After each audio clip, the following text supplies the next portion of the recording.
જય સ્વામિનારાયણ મિત્રો, સવારના બધાને મારા જય સ્વામિનારાયણ. આજે આપણે બહારગામ જવાનું છે, એની હિસાબેથી આપણે આજે 5:30 જાગી ગયા હતા.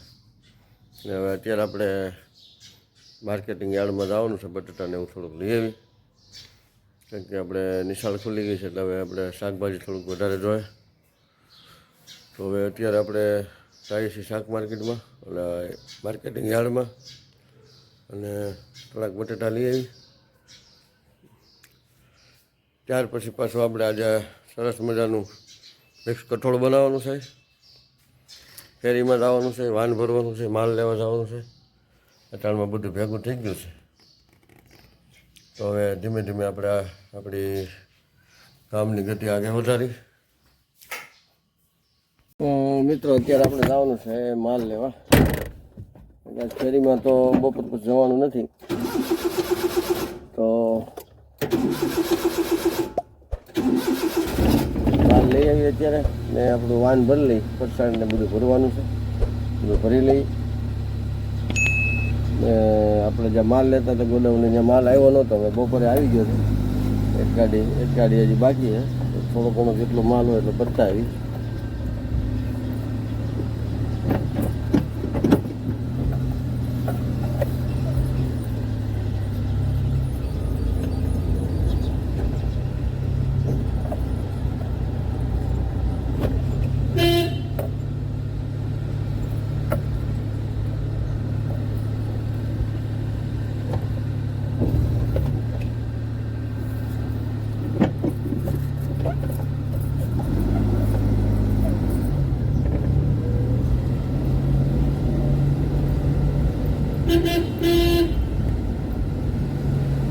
જો મિત્રો, મસ્ત મજાનું સુંદરીય વાતાવરણ દેખાય છે. સૂર્યનારાયણ એકદમ આથમવા લાગ્યા છે,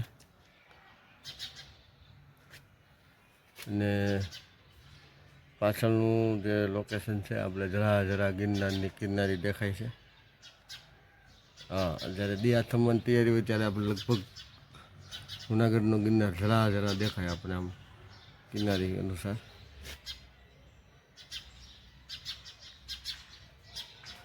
જો મિત્રો, આપણે તાત્કાલિક પાઉંભાજી બનાવવાનો પ્લાન કર્યો છે, એટલે હવે અત્યારે ટૂંકા ગાળામાં લાંબી પાઉંભાજી બનાવવાની છે.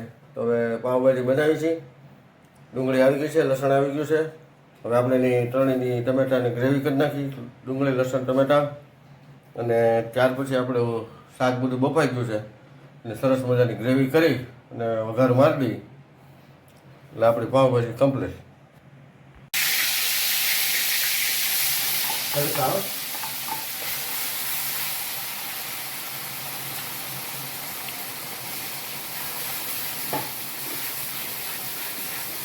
પાવભાજી કા તડકા, અંગ ફડકા.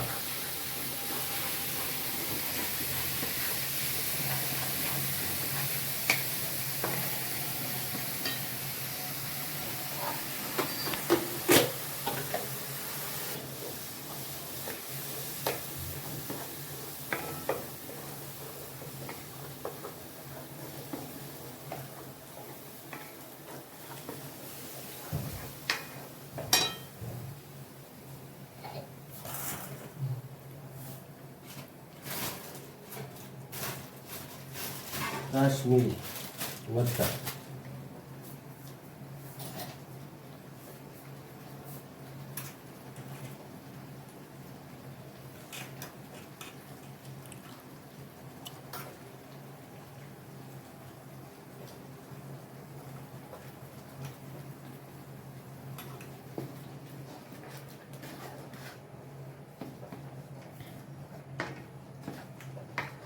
યામનું ભાઈ ખાવા મળે ને, અડધી કુંજી દાળ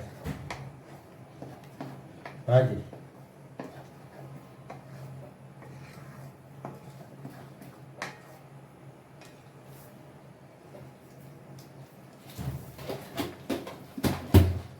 બધો વઘાર કમ્પ્લીટ થઈ ગયો. હવે આપણે આજે પાવભાજીની ગ્રેવી કરી છે, બધું એમાં નાખી દઈએ. આપણે બાફેલી બટાટા બધું શાકભાજી હતું એમાં નાખી દીધું છે.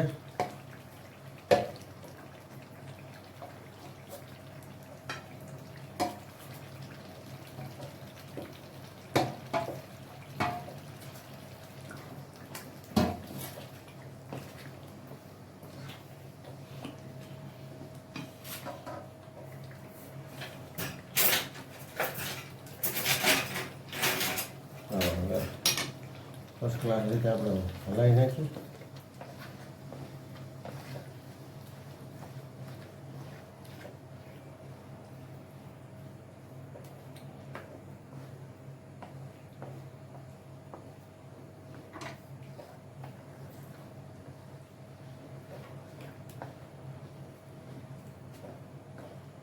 બજારની ભાજીમાં આ કલર નથી આવતો. હવે આ નેચરલ આપણી પોતાની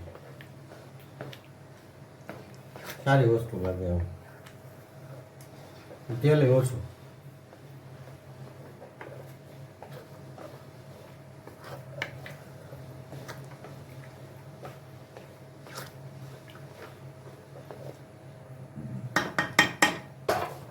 હા